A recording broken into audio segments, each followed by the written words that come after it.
Hello, my name is Nairi. I am from Brighton, well, living in Brighton, originally from Wales, and I've written a song called Choke, based on how much I disliked Hampstead Heath when I lived in London.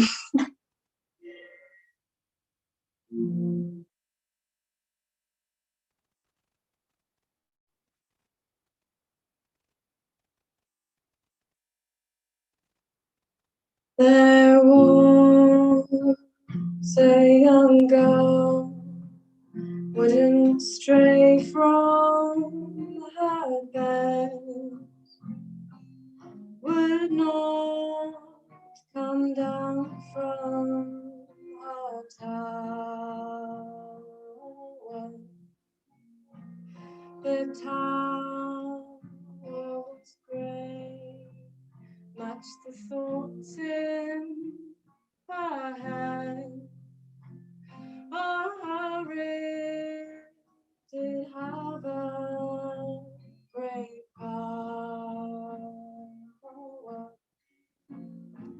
She choked on the smoke from the coals far below, and she knew that she had to go. The city she thought would push her to be all that she'd ever wanted, with long shiny hair, a sharp suit to blues, and shimmer of charm over all she did. But she choked on the smoke from the cars far below, and she knew that she had to go. A place where the hills would absolve all her ills, somewhere you still hear the birds sing, where the air she breathed wasn't dank or diseased, away from the noise and the din. For she choked on the smoke from the cars far below, and she knew that she had to go.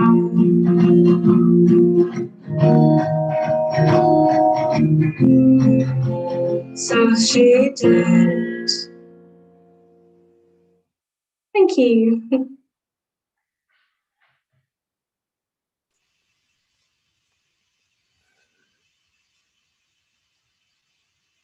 Amazing. That was Nairi Williams. Thank you so much for opening the show. As you can tell, I have some quite interesting atmospheric lighting. My name is Rohan Gotobed, and I am curating and hosting tonight's Sunday session, which is entitled Out of Nowhere. It is going to be a celebration and a showcase of some incredible rural and semi-rural artists from all around the UK. And what we've been doing over the last couple of weeks is coming up with some really exciting stories, poems, monologues, and a song that are inspired by certain folkloric legendary stories from across the UK, but also some of the concerns, anxieties, fears that we all have about, living around the country. So you're going to have some fantastic acts tonight. It's going to be really, really exciting. Obviously, I'm also very grateful that everyone's decided to forego their very sunny afternoons to join us. When I first imagined doing this event, I was picturing us all gathered around a campfire, maybe with toasted marshmallows and hot chocolate. So if you do have any toasted marshmallows or hot chocolate, get them ready, because the next hour is going to be fantastic. I'm going to be performing a short monologue entitled Out of Nowhere, and then we'll be joined by Tara O'Sullivan, who's going to be performing another ghost story. This is Out of Nowhere. The writer stands on the henge, tracing steps he hasn't taken since he was younger and innocent. And he thinks of them, those names he grew up with. Witchhampton, Moor Critchell, Long Critchell, Horton Inn, Gussage, All Saints, Knowlton. You don't have to lie. The land knows them better than you do. When he was younger, he read the little local library, and he particularly enjoyed reading books that featured maps. He imagined the mighty journey curving his finger from the Shire to Mordor across a single page. The writer removes his shoes and his socks, and his feet squelch in the mud, and he realizes his mistake. The henge, carved out of the land, surrounds a stone church. It's not much to look at. It's not much to visit. But there's something there, unseen. The henge was made by the writer's ancestors. Potentially, he has no idea really, thousands of years ago. And the church itself was built by the Normans, who may or may not have also been the writer's ancestors, just a couple of thousand years later. One faith dominates another. One culture dominates another. The spirits here are confused, and in their confusion have turned to anger. Witchhampton, Moor Critchell, Long Critchell. When the writer grew up, he'd heard stories. People scared of unearthly lights and sounds here. People stopped coming once night had fallen. He's a braver man. The spirits here are confused, and in their confusion have turned to anger. There's someone else in the circle. Probably a tourist. They keep their distance. The writer lets them pass. Horton Inn, Gussage All Saints, Knowlton. How do you reconcile yourself to the fact that those names are old, but their relevance is waning? He staggers to the middle of the church. It's ruined. The air is sharp, almost icy. He looks around him. If only he had the place to himself, then he could imagine himself away, away, away from it all. Back to those days of innocence, when the world was there to love you. Maybe there's a chance. Maybe if they return. Maybe it's not so bad. There was no tourist. Suddenly the writer, who felt so brave, suddenly realizes that two possibilities exist. Either there is life here, seas will shatter the earth. He has never felt more alone. The writer closes his eyes, and that's all I know.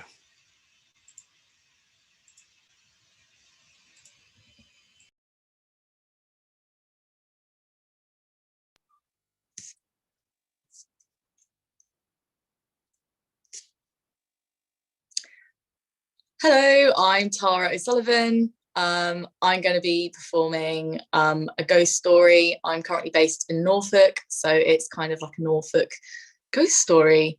I hope you enjoy it.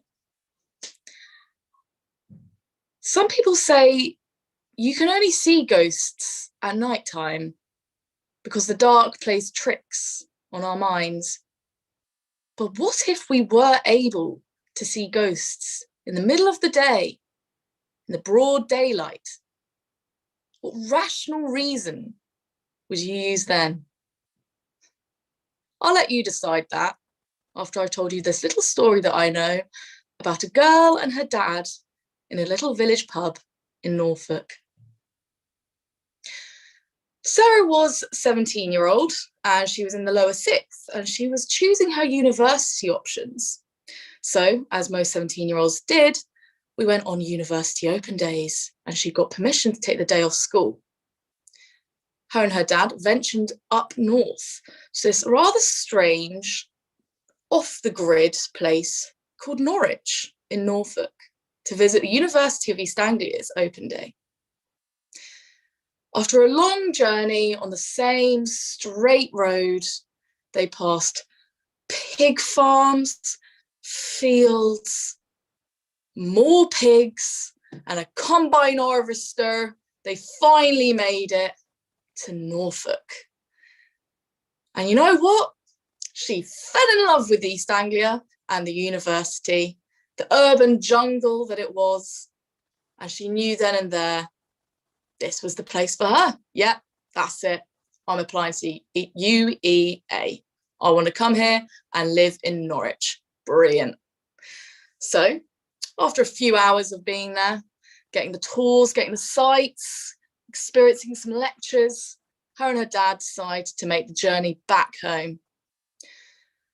About half an hour or so into the journey, she realises something. I haven't eaten all day, Dad. I'm absolutely ravenous. Please, can we stop? Because the nearest service stations aren't for another hour. And honestly, the Waitrose meal deal just isn't going to cut it this time.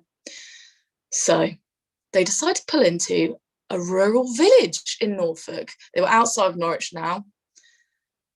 And they were like, okay, there's bound to be a pub here. Surely there's, a pub for every week of the year in Norfolk, right? So they pull up and park next to this red telephone box in the middle of the village, green. They thought, yeah, this'll do. So they wander around, very nice, very cute, little quaint village, stone houses, couple of thatched roofs. And they're wandering around, okay, haven't spotted a pub just yet, but, keep faith, there must be one soon. And then they look down this narrow street. Okay, it looks like there's something down there. Let's go down there. And they walk down this narrow street and past tea rooms, cute, okay, we could potentially get a scone there if, nowhere else. Gift shops, nice, might pop in there later. And then finally, they see this great big sign, old traditional, hanging over the pathway, sign for a pub. Yes! They're thinking, yes, pub grub, get in me, this is it. Now this pub, it did look a bit out of place, and they did note this. It was slap bang in the middle of two pretty modern looking buildings, one of which was an estate agent's, important to note. And this pub, well, it was very old. It was almost Tudor, almost medieval, it was very short, much shorter than the other buildings. The ceiling and roof was kind of uneven and bit old looking. There was beams down the side and the front, and the doorway was very low and very short, and even Sarah, her great height of 5'4", it just about skimmed her head as she walked through. But I thought, this'll do, this is going to give us some hearty Norfolk food. So they walk into the pub, and immediately they're just hit with this weird sensation, like a change in the atmosphere. It was strange. And the air around them was heavy and dense and thick, almost cloaked them. It was, like claustrophobic without being claustrophobic. And the weird thing was, it was bright sunlight outside, but as soon as they entered, it was dark and dim. And that's when Sarah noticed there was no lights. It was all lit by candles and then a fire inside, but there was not one electrical appliance in the room and definitely no lights. It was just candles everywhere. I thought, okay, maybe there just isn't, any electricity to this building. Okay, this is a bit strange, but, we'll just go with it. And they look around for somewhere to sit, and there's just these long wooden tables with benches either side. There's no individual tables. So, okay, we'll just sort of go to this end and just sort of take a pew here. And it's when they sat down, they sort of look around and sort of, okay, where's the waitress? And they see them going to different tables. And all the waiters and waitresses and, well, everyone actually in the pub are just dressed in old-fashioned clothes. like the women are just wearing dresses with corsets, and the men are wearing these grubby old mismatch waistcoats and shirts and neck scarves, and it's just like really weird. It's like, do people still dress like this? This is okay, interesting. Maybe it's a fancy dress party. Strange. But anyway, they carry on sitting there and they're waiting. Okay, the waitress will be over in a minute. She'll be over in a minute. Waiting. And it's as if they hadn't even clocked that Sarah and her dad had entered. So, oh, well, maybe we have to go up to the bar to serve, like, our order. We'll go up to the bar. So they get up and they go to the bar. And Sarah looks over at the bar to see sort of, you know, what drinks they have, to see what she potentially asks. That's when she notices, like, where's all the familiar bottles and things, you know? Even where's the Bacardi? Where's the Disaronno? Where's the Malibu? You know, well, it looks like J2L or Diet Coke's off the menu, because all that she could see was just wooden barrels upon wooden barrels. And then also these weird, like, brown, murky looking bottles with like handwritten labels on them. Nothing familiar. It's like, oh, okay, we're going to have to ask the waitress, you know, what they have, because I don't know what any of this is. And they're just waiting at the bar. And again, no one's paying attention to them. No one's asking them. And it's as if, and people walking up to the bar straight away, getting served. Why aren't we getting served? And in the end, the dad's getting a bit frustrated and goes like, right, I'm gonna have to try and be, excuse me, hello, excuse me, I've been waiting here about 10 minutes now. Excuse me, I've been waiting here longer than that person has. Excuse me, hello, excuse me. Nothing. The bartender, it doesn't even register that Sarah or her dad are there. Like, can't even hear them. And the bartender will often, you know, look in their direction, but just not see them. And it's just really, really bizarre to Sarah and her dad. They're just like, why aren't we getting served? And that's when they think, oh, maybe we've disturbed a private function. Maybe this is like, you know, a fancy dress, maybe a film set. I don't know where the cameras are, but like, surely like that we must be interrupting something and we are coming across really, okay, we'll just, you know what, we'll call it quits, we'll just leave, because this is just becoming more trouble than it's worth and I am starving. So they turn to go and leave. And as they open the big creaking front door, that's when Sarah realizes, I haven't heard that door open once since we arrived. And that's true. No one since they had arrived had entered or left that pub. Weird, bit weird, but oh well, you know what? They're not even going to think twice. We'll just call it quits. And they left. And they got in the car and they just drove. And yeah, they ended up at the Waitrose at the service station with a meal deal, and it was really quite unsatisfactory. Cut to about 6 months later. So Sarah had applied to UEA and got an audition, an interview to study there. Woo! So they're back in Norfolk, her and her dad, for her interview and audition day. And she does it, and it's brilliant. Her Lady Macbeth was a bit touch and go, but you know, it all went smooth in the end. After then, they get back in the car and they're driving home, and they thought, oh, you know what? Should we check out that pub again? You know, the one we tried to go to, see what that was all about, and ask the people there, like, what was that? You know. So they park up at the exact same spot outside the red telephone box, and they walk to the same street, and they walk down it, and they clock, there are the tea rooms, there's the gift shop, oh, there's the estate agents that it was next to, and there's no pub there. What? Where's the pub? Like, what? No, this was where it was. It was the estate agents, and it's opposite the tea room and the gift shop. Yeah, this was where the pub was. It was between the two buildings. The pub was between the two buildings. Where is the pub? There was just nothing there. There wasn't even a building. There was just a gap in the path. Where? What? What's happened here? So they're just sort of, wow, there might have been a fire. What's happened here? And then a man walked down the street past them. And Sarah's dad goes, oh, excuse me. Sorry, do you know what happened to the pub that was here? There was a pub here, wasn't there? And the guy goes, what pub? And Sarah's dad goes, well, there was a pub here, because, you know, a few months ago we came, and there was really, really old, like small, but very old you know, quirky little pub. And we went in it actually, and you know, we couldn't get served because I think there was a party or an event or something going on. But yeah, it's not here anymore. Like, what happened to it? Where was it? What's happened? You know, was there a fire? And the guy goes, "Nah, I think you've got the wrong pub, mate. No, it was definitely here. And, you know, we came here just a few months ago. Nah, mate, I've lived here in this village for over 40 years. And there's never been even a building there, let alone a pub. I'd know, believe me." And then he walks off.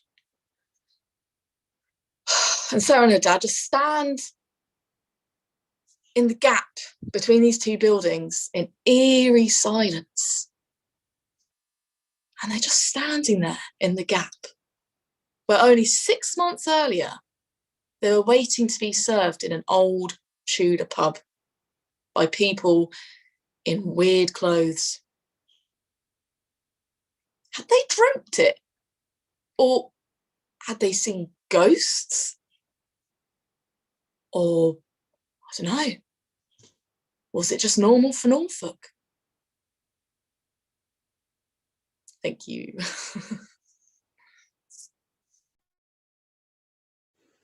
This is a poem based on the legend of Old Dewar, that's the devil, who terrorises Dartmoor at night with this pack of wish towns from Wistman's Wood, and drives travellers to their deaths as they fall off the top of a craggy peak called the Dewar Stone.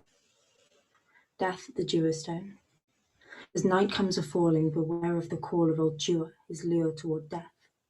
He roams through the tangle of tor strewn with bracken, menacing mantle of dark broken peaks. He'll watch as you wander amongst moss-shrouded branches, seeping in moonlight, looming your fate. That poor lonesome way, the wish towns come rushing like sediment crashing over craggy remains, unleashed from the grip of Old Dewar's tight reins.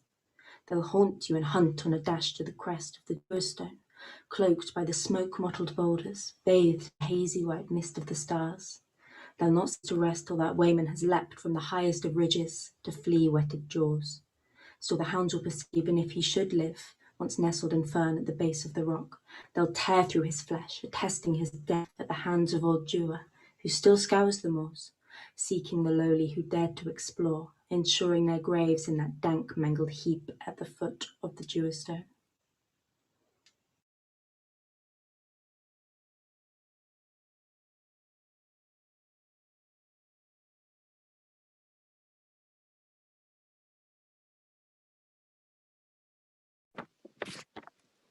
Sorry, I've had trouble muting. I'm Connie, I'm from Norfolk as well, and the poem I'm going to be performing for you today is The Hanging Tree. It stands, spider-like, spindles split and stuck out as sharp splinters, toothpicks for giants. A faint pockmark on the landscape from afar, but closer, a scabbed over scratch, which will scar.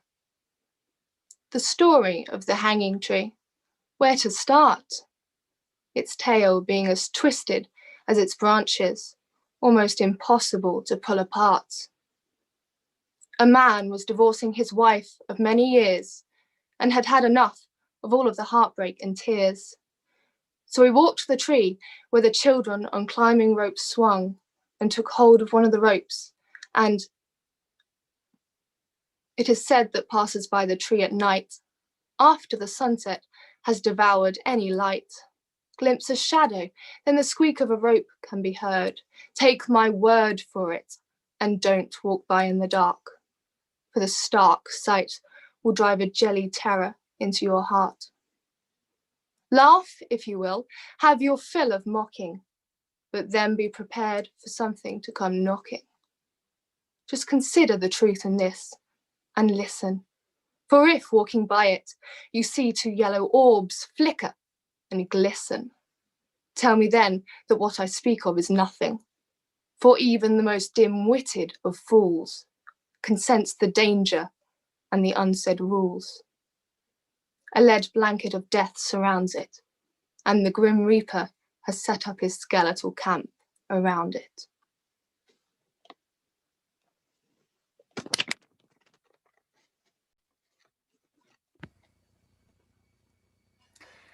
Hello, I'm Georgie, and I will be performing a poem which is a true story called The House with Feelings. Imagine a house in the middle of the world, in the middle of nowhere where only air ever swirled. No light pollution, no air contamination, just you and the moons before hibernation. The night is so much darker and the days even brighter. It's the stones that make it so, claims every folklore writer. The moor looks after me. I feel safe up there. But some people are intruders and the moor's not afraid to scare. Builders refuse to build because of the frightening ghostly feel. So it took the right type of person to agree to shake on the deal. After 14 years, the house was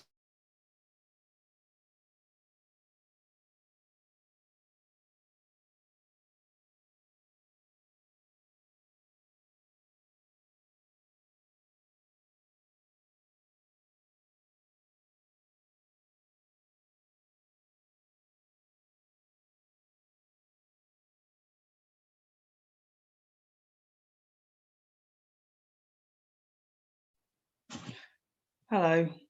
I'll be reading out some self-written work that I've done, and yeah, it came out of nowhere from me, just in my head at night when I wrote these. So this one's called Pompeii.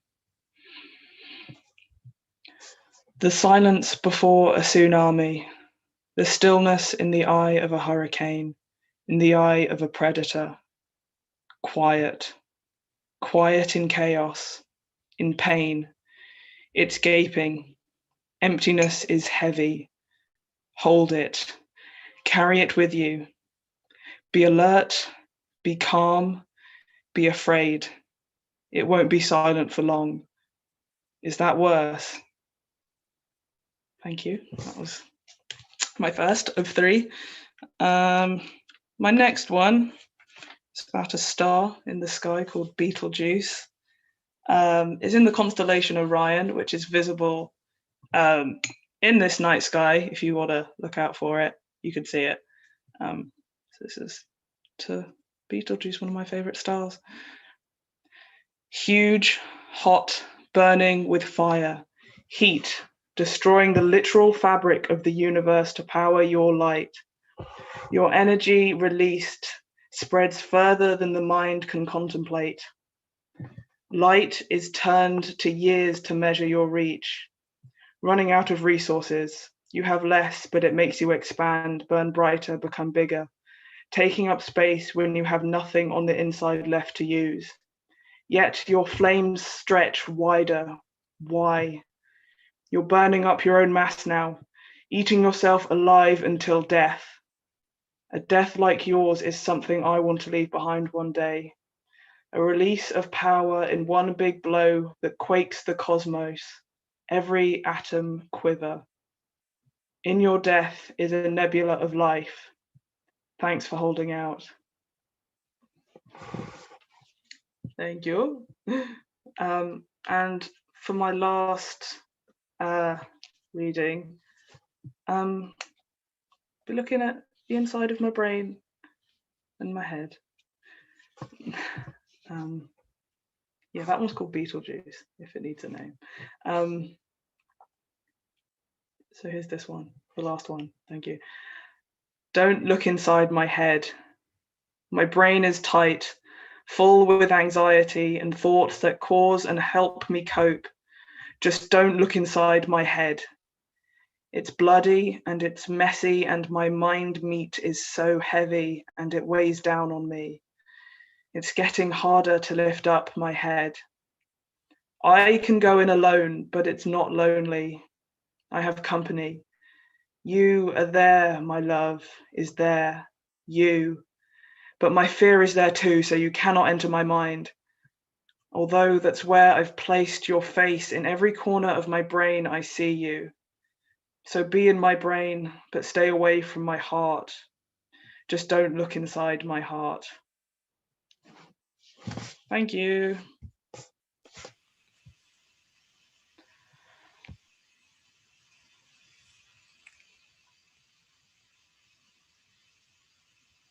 Amazing. And that's our first couple of the acts done. An incredible range of stories, some funny, some scary.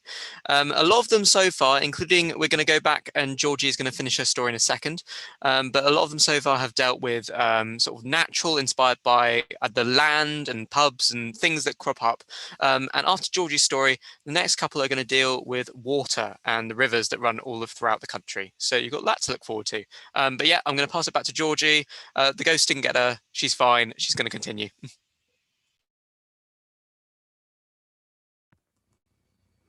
Hello, everyone. About that, my Wi-Fi cut out, but it maybe added to the creepiness of the story. I'll start again. Imagine a house in the middle of the world, in the middle of nowhere, where only air ever swirled. No light pollution, no air contamination, just you and the moving figures before hibernation. The night is so much darker and the day even brighter. It's the stones that make it so, claims every folklore writer. The moor looks after me. I feel safe up there. But some people are intruders and the moor's not afraid to scare. Builders refuse to build because of the frightening ghostly feel. So it took the right type of person to agree to shake on the deal. After 14 years, the house was sold. My childhood memories like little pieces of gold. Then a big farewell party took place, with sparklers and goodbyes to this special space. But the house had another surprise in store for us. The next day when leaving, there was an awful lot of fuss. A granite bench was in need of moving, but before long my grandpa's thumb was bashed and purple and oozing.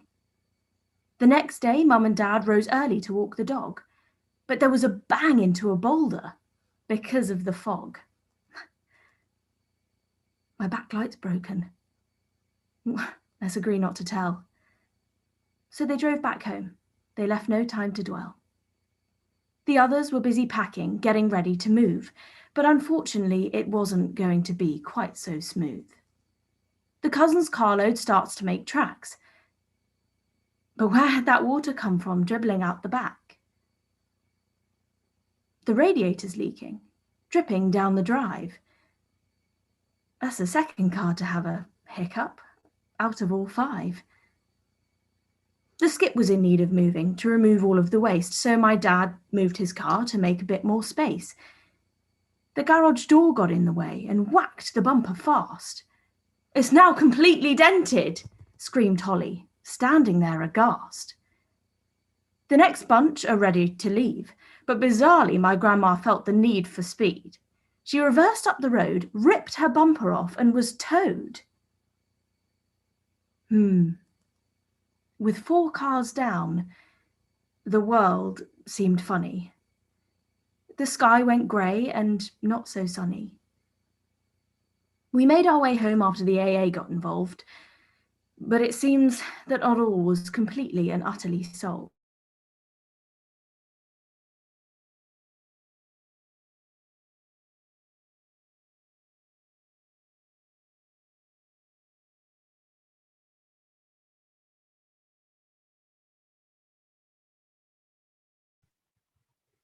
Hi, I'm Ruth Cowell. I think Georgie's having a little bit more trouble with her Wi-Fi, so I'm jumping in. My poem is called The River, or Sabrina, and it's based on the mythology surrounding the River Severn that runs through my hometown.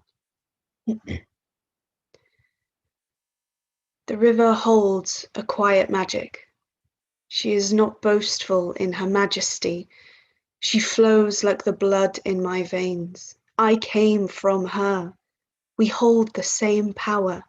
She drifts and thrums, holds her heartbeats in her hands, holds our heartbeats in her hands. She is the lifeblood of our land. She is calm and fury.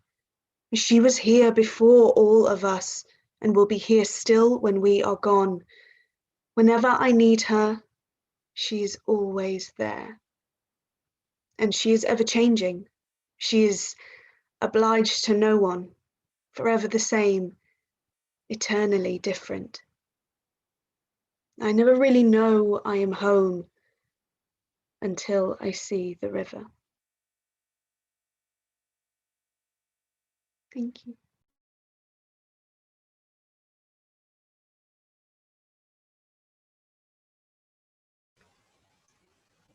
Hello, everyone.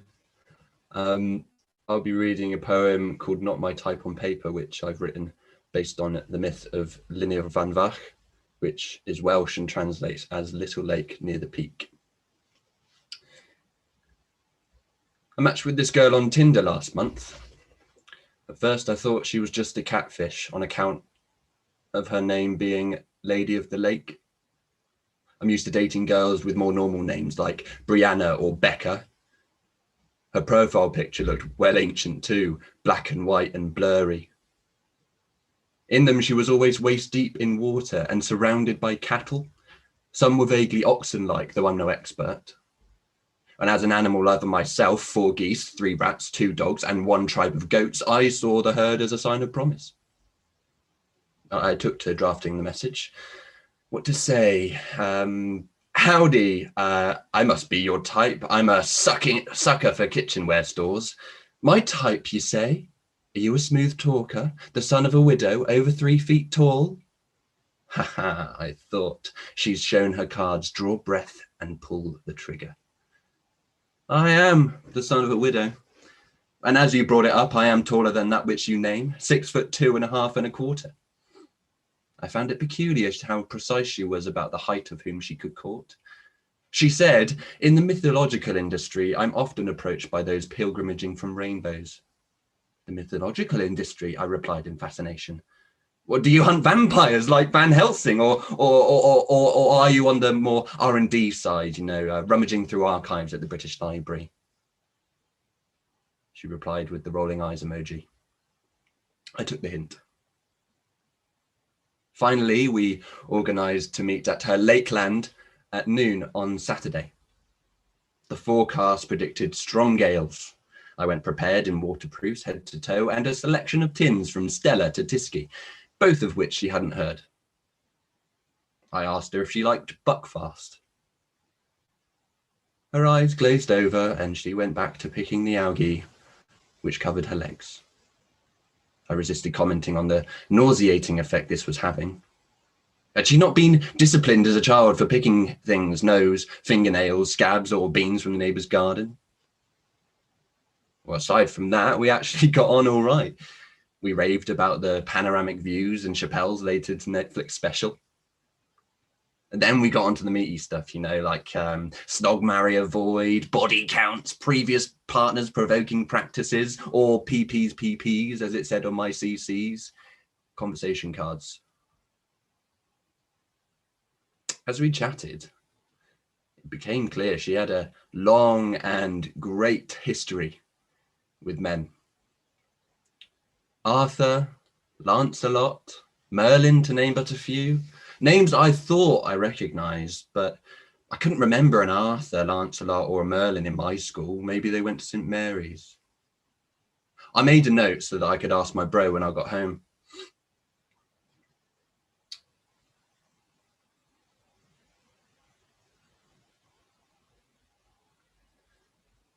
Maybe he'd remember an Arthur or a Lancelot or a Merlin. Anyway, I was mid-expressing my PPs of glugging her daily 3 litres in one when, abruptly, she interrupted. The man I married and with whom I had 3 sons beat me 3 times while bellowing harsh words, so I left. Well, I guess that gave me some perspective. Well, at least you got away from him before the total became something closer to 10. For your health's sake and the financial cost, if I'm, noting the correlation correctly.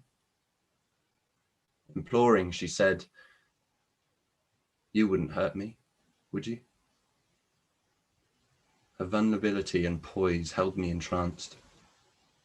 Ripples of the wind on the lake dispersed and didn't return, as did the dismay of her not knowing what Buckfast was.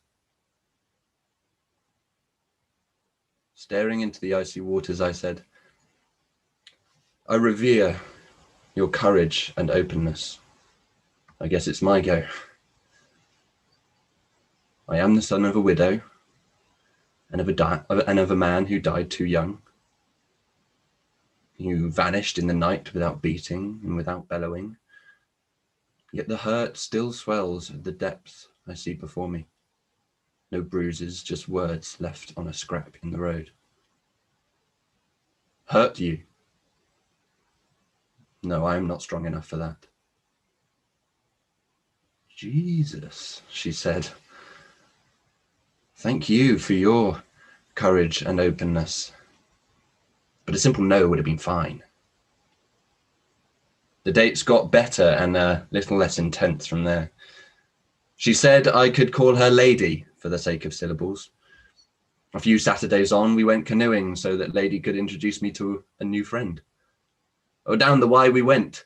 She insisted she go and she insisted she go at the back and steer, despite that being the true position for an experienced canoeist. I had to imagine her hair blowing in the breeze as we paddled. After an hour or so, we stopped on a secluded beach, waist deep amid the flowing waters, hands behind head, releasing my tisky-filled bladder. I shouted back, "So when are we meeting your friend?" Gui is her name, and oh my God, she exclaimed. Are you pissing in her? Sorry? My friend is Gui, or why she is to you, a nymph who chose a sanctuary that is the sea. Seriously, what the fuck, man? And with that, she pushed off from the shore, leaving me for dead. And my stream died to a trickle. And from that moment, I knew mythological was not my type on paper.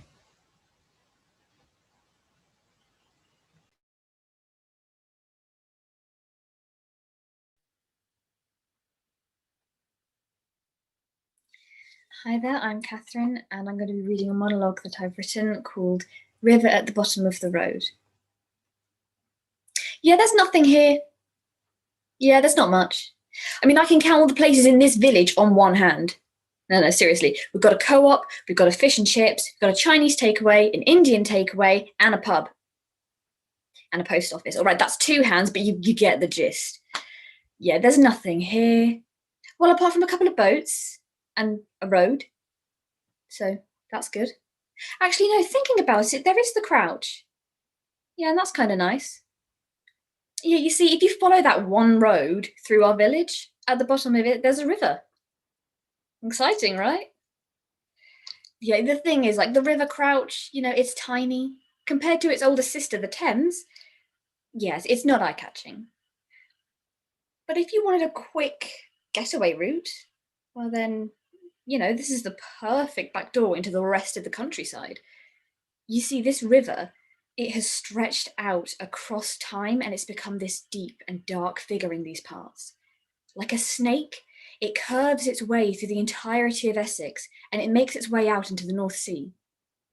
At high tide, it hisses and then it spits out boats up into the banks, or further still, up into marshland.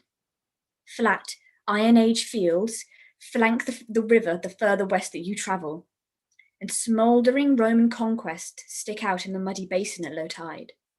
Remnants of what once made a community resurface, reminding us of what made this place that's now got the one post office.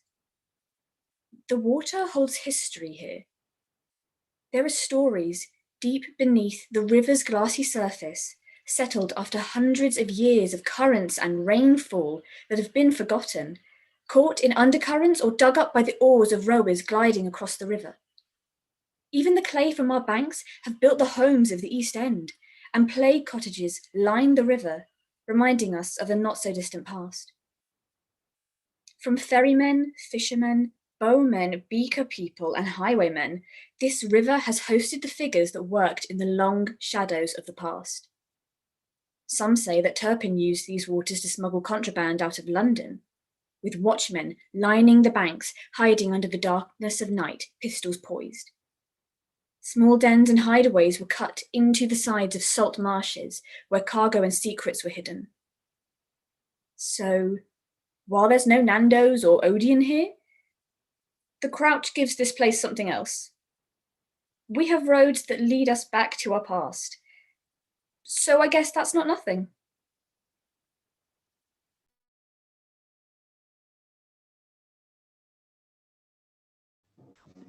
Hi, I'm Annabelle. I'm going to be reading a short story. It became a weekly occurrence, driving along the ancient highway dividing the ghost town of Thaxted in two. Today, light spatters of water littered the windscreen, and lamp streets created shadows watching us as we went by. The house was always the same, always there, its black eyes interlocking my own, drawn by brown mottled curtains, and its cracked, flaky skin stained with strips of timber. It happened every time, only for about 60 seconds. I would stare and my eyes sting. And the street lamps would yellow, a skirt erupt from my waist to the ground. The air taken from my lungs by a corset, my hair suddenly dropping in ringlets upon my shoulders, covered by a ruffled silk hat, a feather poking out the top. My carriage would slow, the horses clip on the frozen ground, ceasing to exist. And quietly, the side door clicked open and a sharp wind met my skin, making the hair on my limbs grow stiff. As my fingertips crushed the soft velvet of my seat, a face appeared in the carriage doorway. I knew this stranger.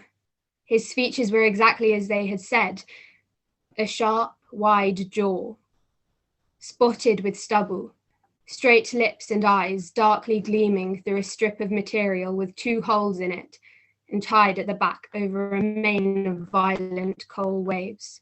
Dick Turpin raised a finger to his emotionless mouth. Although it was not necessary, all I could produce was silence. I could hear murmuring voices in front of the carriage and the rustle of chains and ropes, but my thoughts were blocked, whether it be by fear, shock, or intrigue, I couldn't tell. After seconds of deafening silence, Turpin drew back, shut the door as smoothly as he had opened it, and the clatter of horse hooves could be heard roaring down the road. I jumped out of my seat and stared after the shadowed figures galloping away. The desire to stand, watching forever, was disrupted by a surprising wave of warm air hitting my face, forcing me to close and open my eyes to the inside of a moving cage, the heaters on full blast and Tiny Dancer humming through the speakers. I spun round to look out the back window and locked eyes with Dick Turpin's cottage for one last time. Thank you.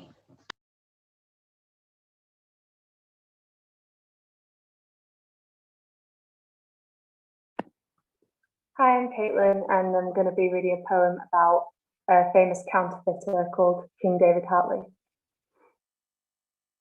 He must have been thinking, when maybe he was looking down at a single coin in his palm, the marvel of money in his hand. How much value and power held this glistening golden circle? How could he get more in his hand from one? How much more could be made for much less? Could it be possible to create more from one? He might then have held his fingers around the edges, smaller but still the same in the eyes of the world. If those parts of the coin were not necessary to the value, then why waste them? Could they be chipped, clipped, scratched away, melted down into a mixture of silver and golden, unnecessary and invaluable parts of a coin, to replicate, clone, and copy? Perhaps he was thinking of that moment, that thought, that dreaded genius thought, the thought that put the noose over his neck, the thought that made those coins fall as he did into his grave. Thank you.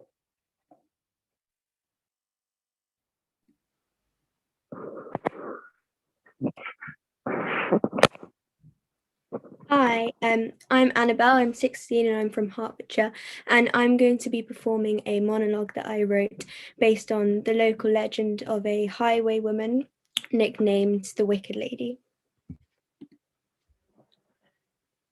You want to know what I do to keep myself from ripping my toenails off? How I make every monotonous day seem a little more riveting? Not allowed to work. Don't know anyone. I don't speak to anyone besides the few servants who scuttle around my house. I've read every book I can get my hands on. I've eaten every dish you could possibly think of. So what could a sheltered young woman such as I possibly do with her time? All right, Ralph. I'll tell you, if you insist. Let's start last night then, shall we? Fine. I left my bedchamber at around 11 o'clock in the evening with my cape, my hat, and of course my mask. It was one of those deliciously dark nights, utterly unilluminated. I took my brother's old horse, Belle, and rode about 20 minutes or so down the main path. I'm a surprisingly good rider, you know. Nobody ever taught me how, but I suppose you have to be for my occupation. There's something extraordinarily peaceful about riding alone. I mean, I'm alone all the time, but it's just different. Just you, the comfortingly constant clip-clop of horseshoes and the soft susurrate of leaves. Anyway, it wasn't long before I spied a coach. Now, you could tell the occupants were wealthy because of the gilded doors, which seemed to shimmer even in the suffocating darkness. I ought to have been intimidated, but this knowledge only made me more fixated on ambushing them. As Belle and I watched the coach from underneath an awning of branches grow closer and closer, I felt that familiar rush of adrenaline. I didn't have a plan this time. I thought I'd improvise. The coach was now dangerously close, and every nerve in my body felt ablaze. I readied Belle for our attack. I waited until they were about a meter away before darting towards them, whipping out my pistol and without hesitation holding it firmly against the footman's temple. The horses shrieked and halted. I put my fingers to my lips. He was quivering so pathetically, it was rather comical. I took the gun away from his head, but still it was carefully poised in front of me as I made my way slowly to the carriage. The inhabitants' silence was deafening. Swiftly, I ripped the curtains away to reveal a young couple clutching onto each other like their lives depended on it. Aww. Honeymooners. Now, I won't bore you with the details, but I took everything they had in that carriage except the clothes on their body. They were fairly cooperative, actually, unlike the night before's encounter.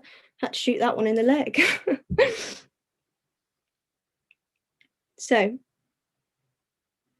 are you satisfied with my answer? That is what I do in my spare time.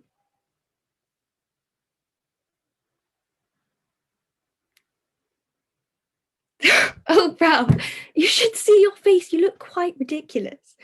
I'm assuming I'm a magnificent liar. You know, perhaps I should write a novel or something. I just think you actually believe me. But I wouldn't dream of committing such heinous crimes, especially as a woman. God, can you imagine? How unladylike. How wicked. No, like I said, I wouldn't even dream of it. Thank you.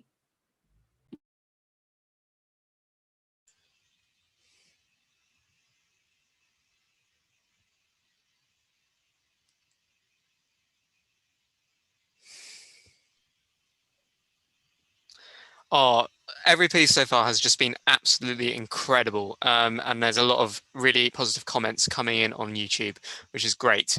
A lot of the stories we're now moving into deal with, as you've just seen, some historical figures and characters from all around the country. And now I'm hoping that we're going to be able to go back to Georgie and allow her to finish her story. But I'm aware that she's had so many Wi-Fi issues. I mean, that's just the ghost. That's just what happens. But after her piece, we will be moving on to an amazing bit of audio drama done by Fran and Safia Hall. Just so you know, so the second half of that piece is going to be purely audio. So don't worry, your screen's not malfunctioned when it cuts back to the Out of Nowhere logo. Okay, so I'm now going to pass it to Georgie, who I hope, are you ready? Yes, cool. I mean, that just seems like I'm now at a seance, communicating spirits, which I think is quite apt. But we're going to move over to Georgie now to let her finish her fantastic story.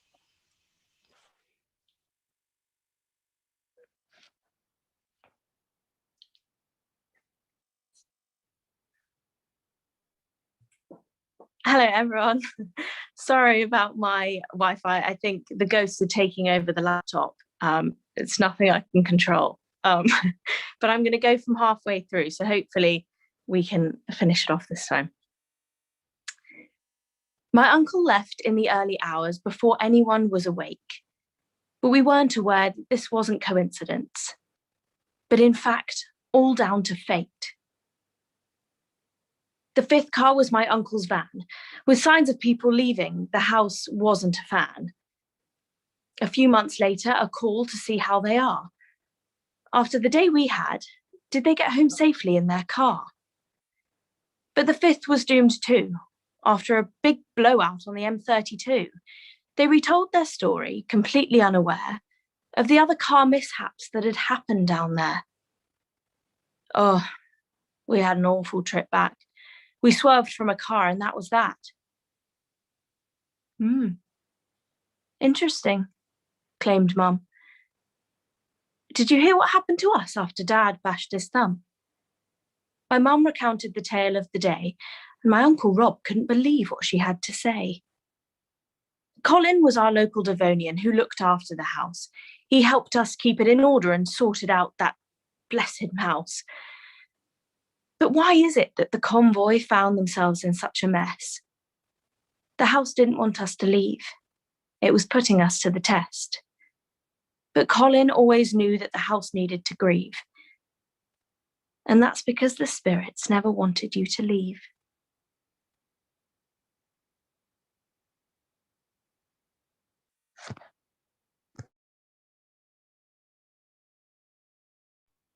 Hi, I'm Fran. I'm Safia, and we're in Norwich, but we're originally from the Midlands, and we're performing a piece we've written about a local ghost.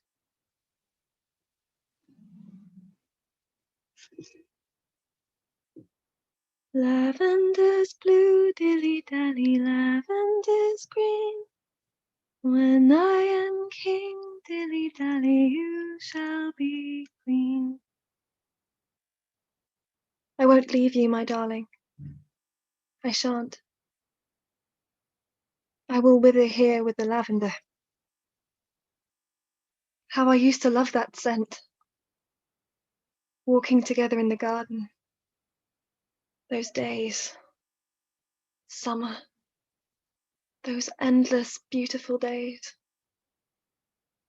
Now it mocks me. It lingers everywhere. You thought it would bring you luck, yet I feel a curse in it. It taunts me, for it remains, and you are gone. As if your soul were in its essence. Is it? Can it be that we are gone entirely? I'm suffocating with it. I can't breathe it anymore. Lavender, it follows me everywhere. I will open the casement. No. No. I will go up onto the roof. I will go up onto the roof and I shall look down upon the lavender beds and I will mock them.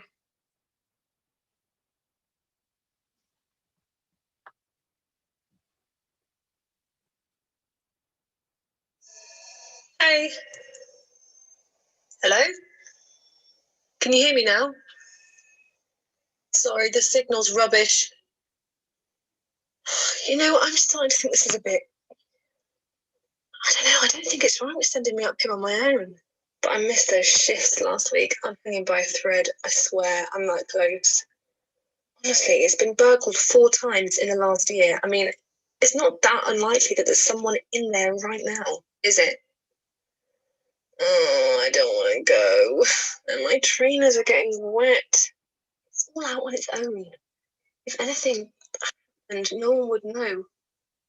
And all just to see if there's a leak or a bit of damp. I mean, the place is falling apart anyway. I don't know why they bother getting us to check for maintenance issues. The whole building is one big maintenance issue. You know what? Maybe I could just say everything's fine without even going in. Ugh, I'm here now. Might as well go in, I suppose. Stop being a chicken. Keys, keys, keys. Uh-huh. Okay, in I go. Stay on the line, yeah? Flipping freezing in here. It's colder than it is outside. Where's the light? Okay, the switch is great. The lights aren't working. Did you hear that? Sorry, of course you didn't, but I thought I just heard. No, nothing. Sorry. It really is pretty dark in here. Nice though. Oh wow. Sun staircase. Bet this was amazing in its day. Funny smell. How does a place like this end up empty? I don't get it. I'll move in if it's going. No, that really, there really is a noise. Okay. Yeah, it's quiet, but it's might be rats. No, I should have a look. They told me to look out for rat problems. Yeah, I think the rats might be in the ceiling. So coming from above. Yeah. Okay, up the stairs we go. Got another waft of that, like, perfume.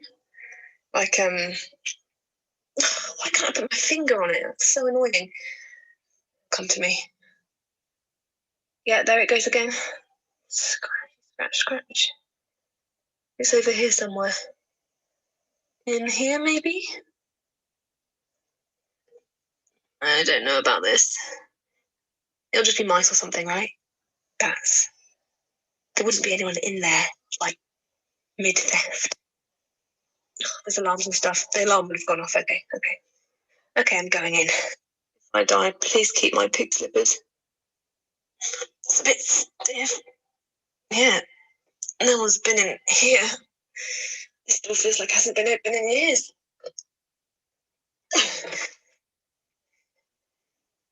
Oh. It's not a room. It's a staircase.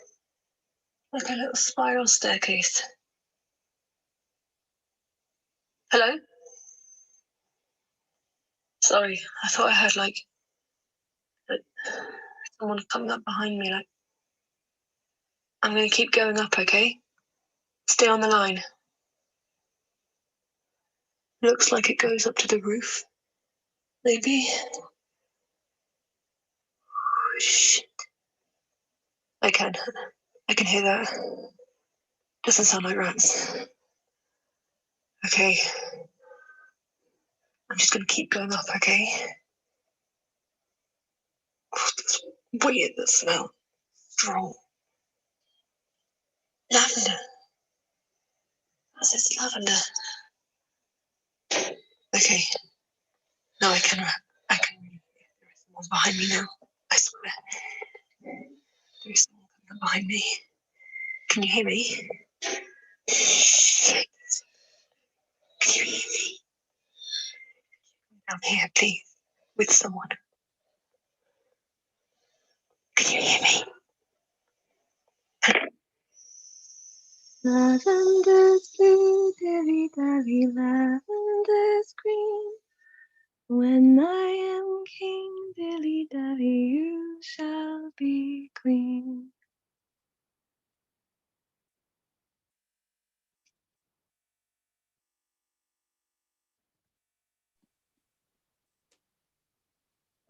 Hi, my name is Bethan. I'm from North Wales, Ross-on-Sea, and I would love to share you one of the most loved and well-known folktales in all of Wales. Back in the 13th century, way before the time of you and me, there was a powerful prince that once reigned. Llewellyn of Gwynedd was the title he gained. At the foot of where Mount Snowdon is stood was Llewellyn's palace, intertwined with rivers and wood. The prince always had a faithful hound at his side, Gelert, the favoured dog who hunted with pride. One morning the prince set out into the cold, frosty air. However, Gelert, it seemed, was unaccountably not there. The sun settled down as the prince finally returned, but his eyes slowly widened and his stomach churned. Llewellyn's infant son's cot was overturned. Oh, to hold him in my arms the poor prince yearned.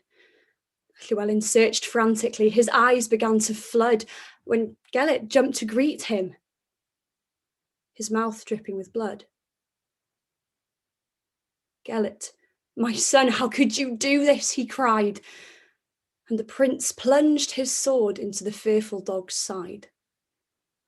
In a twisted harmony as Gelert began to die, his final wails were met with a baby's cry. The prince ran over, and to his pitiful dismay, the body of a wolf was near where his crying baby lay. He saved him. He did not kill. How could I be so wrong? Doing right by Gelert could simply not be prolonged. Llewellyn buried Gelert to be known as loyal and brave in the small town of Beirdd Gelert, translating to Gelert's grave. The town soon heard of the tragedy, the grief arriving in due course. Llewellyn would never smile again, his heart enveloped in remorse. Where I'm from, we have quiet countrysides, serene mountains, and the most vast untouched woodlands, all still, all quiet. But in our blood, at our pulse as a nation, there are stories and legends that we are built on, and they ring as loud as ever. Thank you.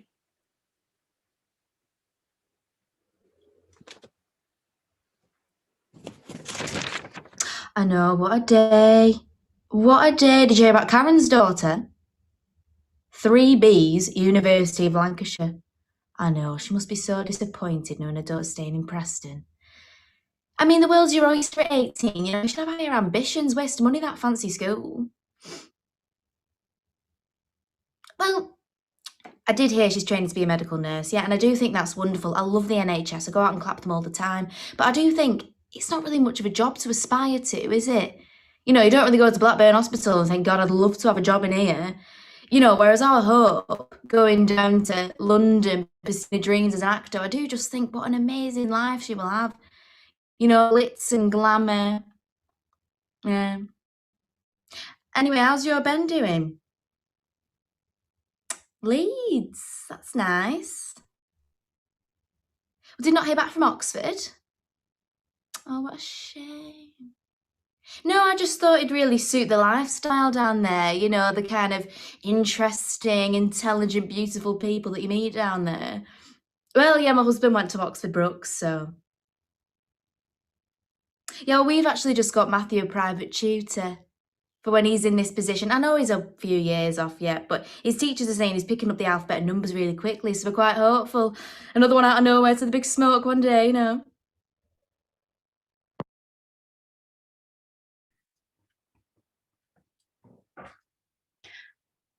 Hi, my name is Georgia, and I won't be telling quite a ghost story personally, just because they terrify me, and I'm already not going to sleep tonight. But this is a story about a recent legendary place I found. So you're welcome to keep the screen on or close your eyes and just listen. You don't really see a lot of salt or cotton anymore. I mean, you used to see it all the time in Chalk Sound and Thompson Cove, even sometimes in Discovery Bay, I think. but that was when we were a lot younger. I think it's fair to say that we never understood what it represented, what it meant. It's a small island, it's 38 square miles, so the longest drive I knew when I was a kid was 20 minutes. I remember tunes were blasting and we were laughing and talking about how well everything was, about how effortless our lives were, how easy we had it, and how lucky we were compared to so many other people at this time. And about 20 minutes into this drive, I looked to my left and I saw cotton trees, fluffy clouds of material that we only accept nowadays as the filler of a pillow, like when people plump into their lips, white as a sheet. In that moment, memories flooded back to me of when I was younger and taught the history of the cotton industry, the slave trade, how this history was so important because it was why we were discovered, how important that was to remember, yet none of us would have thought about that in years. I was a mixture of pleasantly surprised and shocked that we still had it. On this side of the island, there was this history still shining and it was simply hidden. And just as fast as those memories came flooding back, we were gone, driving further, crawling on these abandoned roads of the West. We rocked from side to side over potholes and rocky roads, and it was like discovering untouched land. I remember slowly we descended from this hill, and on our right, there was this absolutely mesmerizing pink lagoon. It was the kind of pink that was like when a beautiful sunset shines and everyone stops to watch and takes photos and your WhatsApp is like flooded with these images. Ella even slowed down the car and commented on how people travel to Colombia to see this sort of pond, this pink water, and here we have it right in front of us on our island in a place where no tourists ever really visit, a gem that we knew nothing about. Oh, and on the edge, around where the water meets the sand, there was this marshmallow fluff of salt. It looked like Himalayan salt that you sprinkle on foreign fancy dishes. Just like the cotton I'd seen earlier, I hadn't seen this since I was a child. And slowly I began to feel pride over the industrious materials this island created. Once again, words echoed in my ear about the slave trade and how our island was known from its history of cotton and salt. We hadn't reached the rock. We hadn't even arrived at our intended location, where we planned to explore the caves and walk out through shallow water that runs for miles, crack open a Corona and sit there in peace at the silence of this secluded area. We'd all heard the story of when years ago 2 tourists were robbed on the beach next door to this rock, Split Rock. And for a moment, I felt anxious. Maybe we weren't the only ones out here. Maybe there were others, people that lived down here in the bushes, people who knew their area, unlike us, strangers, who weren't really strangers. We had the passports and houses and certificates of residency, but did we really know our island? Through the cotton and the salt and the caves, the silence, the stories of us young ladies naive about the jewel we'd just found, we sat quiet and still, exerting something special that I can't quite explain, similar to happiness, but maybe closer to gratefulness. Split Rock. We didn't tell a soul.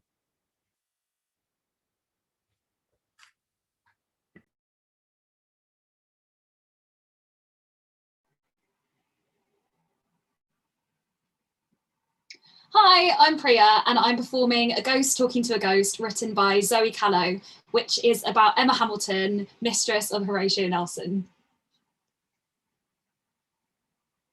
Beginning alone. This time I will begin. I would like to begin. I am trying to begin. I was here before you. You should know that. Do you know that? Do you still know anything when you're, What I'm saying is I could do it all again. The beginning, because I've done it once before. Because I was me before we met. Before I met, before I meet, I met. I meet you in autumn, in the russet red gold of the all change. I am in Naples. I am a married woman, wife to the British envoy. For 2 years I think I was complete. And then you wash up and into my life. You want reinforcements against the French. In a world of shifting borders where every conquest lands elsewhere as a loss, my heart is an uncharted liability. So I build high walls, tend my thorns, toughen the skin. But you want reinforcements against the French, and something beneath the layers of self-defense shifts, a softening. Do you know what they said when they came to tell me? Mr. Whitby from the government in his special uniform, in his freshly pressed, never seen a drop of blood in his life uniform. Do you know what he said? We have gained a great victory. We have gained a great victory. Never mind your victory, my letters, give me my letters. They sent me to tell you. Yet here you are still. When will you go? If you are gone, you should go. I want you gone. Do you not hear me? I said, I want you gone, go. No, I take it back. Stay while He's dead. Everything is grey, flat, grey, duller, flatter, pressing in tighter. I do believe I screamed. Against all judgment, against every promise I made to myself, I gave part of myself to you. You stand there as if you cannot hear me. I will make you hear me. I gave you part of myself. I want it back, want I me back, want you. I want to go back to our second meeting, summer, sun prickles back of my neck. You return to Naples, fresh out of the Battle of the Nile after 5 years waiting. I ask you what you've done with your arm and all those teeth. I take it upon myself to personally nurse you back to health. Sun, neck.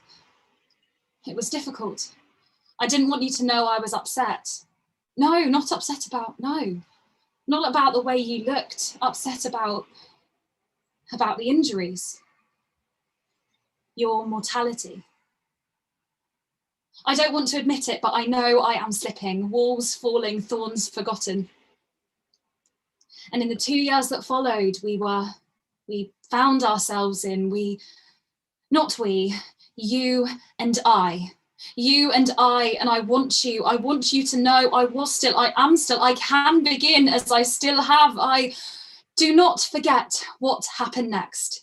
At the turn of the century, the aristocracy turned on the Naples monarchy. I become a translator, a politician, a go-between, just when Europe is on the edge of itself, at its own throat, at the tipping point of the fallout of the implosion in, I ended a revolution. Take that to your grave for me. And take the day we leave Italy and return to England. Our affection is impossible to conceal. We are in love. We are all our love. The people are in love with us. Every lady wants her hair like mine, except, of course, Frances, your wife, you remember. I quite enjoy it, the scandal. I know I should feel bad for her, for stealing you from her, but I don't care. For the first time in my life, I have gone beyond making do. All it took was us, as in not you and I.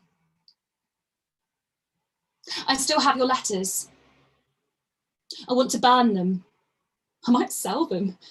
You tell me of the battles, the glory, always the glory, the progress, forwards, onwards. My dearest, beloved Emma, dearest Emma, beautiful Emma. You think there'd be comfort in these relics. Instead, I feel this urge to pull at the seams of the paper, scrape the ink off the page and see if it holds its shape. They're burying you today. Now, did you know that? Every breath I take is another inch under the... Everything will be as you wanted. There is to be a procession from the Admiralty to the cathedral. They modelled the funeral car on the Victory. Everything will be as you wanted, except I...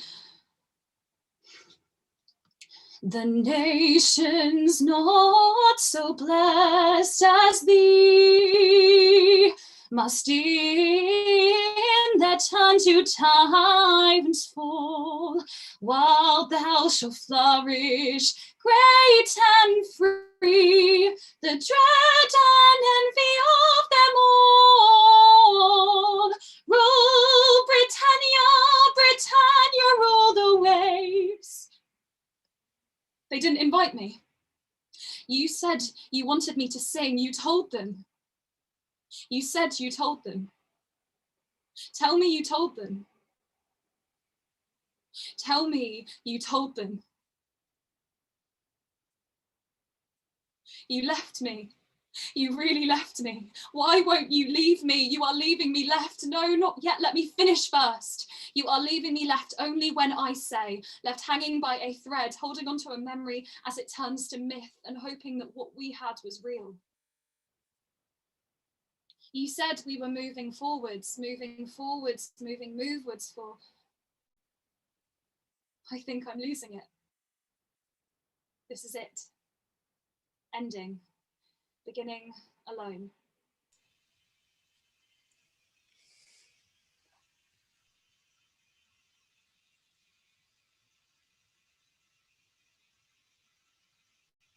And there was our final performance of this evening's Sunday session. Wow, what an amazing, amazing group of performances we've had all tonight. And yeah, thank you for coming along. Can we have a big gallery to show off our wonderful performers? I also want to say a very special thank you to Orion, who's been stage managing the whole of the event, making sure that all of the Zoom stuff has been incredibly smooth. So thank you so much. And of course, Amelia as well, who has been helping to organize all of this on behalf of MYT. So yeah, can we see everyone now? And I will release the spell and release the torchlight. But yeah, thank you so much for coming along and watching everything. We're going to make sure that this is going to stay on YouTube, and I'm sure there are going to be loads of exciting Sunday sessions to come along next month.